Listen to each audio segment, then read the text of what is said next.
আসাম থেকে একটি বোন তার কষ্টের কথা আমাকে লিখেছে। সেই বোন আমাকে লিখেছে, দাদা আমার জীবন অনেক কষ্ট, আমি আমার 2 সন্তানকে কোলে নিয়ে স্বামীর ঘর থেকে বেরিয়ে এসেছি, 6 মাস হয়ে গেছে। আর এই 6 মাসে আমার স্বামী আমাদের খবরটুকু রাখে নে। আমার স্বামী মদ গিয়ে এসে আমার উপর অত্যাচার করতো, আর সেই অত্যাচার থেকে মুক্তির জন্যই আমি সংসারে আজ বাইরে আছি। এখন আমি কি করব? দেখো বোন, তোমার জীবনের সবচেয়ে বড় কষ্ট কিছুটা তোমার ভাগ্য আর কিছুটা তোমার ভুল সিদ্ধান্ত। তুমি একা হাতে এই বর্তমান সমাজে 2টো সন্তানকে কখনোই মানুষ করতে পারবে না। তুমি শুনলে অবাক হয়ে যাবে, একটা সন্তানকে মানুষ করতে গিয়ে অনেক বাবা মাকে লোন নিতে হচ্ছে, অনেক বাবা মা একসাথে ইনকাম করার পরেও একটা সন্তানের খরচা ওঠাতে পারছে না। আর সেই সমাজে দাঁড়িয়ে তুমি কি করে একা হাতে 2টো সন্তানকে মানুষ করবে? তুমি হয়তো অত্যাচার সহ্য করেছো, তোমার স্বামীর হাত থেকে মুক্তির রাস্তা হিসাবে সন্তানকে কোলে নিয়ে ঘরের বাইরে চলে এসেছো, কিন্তু তুমি এটা যদি না করে 2টো সন্তানকে সাথে নিয়ে স্বামীর ওপরে অত্যাচার করতে, তাহলে হয়তো তোমার জীবনে সুখ বাড়তো।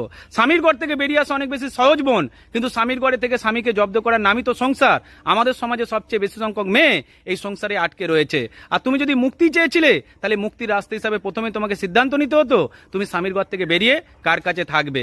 তোমাকে আগে থাকার জায়গাটা ঠিক করে তুমি যদি 2টো সন্তানকে নিয়ে ঘরের বাইরে আসতে, তাহলে তোমার কষ্ট হতো না। কিন্তু এই খোলা আকাশের নিচে তুমি 2টো সন্তানকে নিয়ে দাঁড়িয়ে থাকলে সমাজের মানুষ তোমাকে ছিঁড়ে খাবে, তোমার সন্তানদের এতে কোনো উপকার হবে না, এতে তোমার জীবনটা আরো বেশি নষ্ট হয়ে যাবে।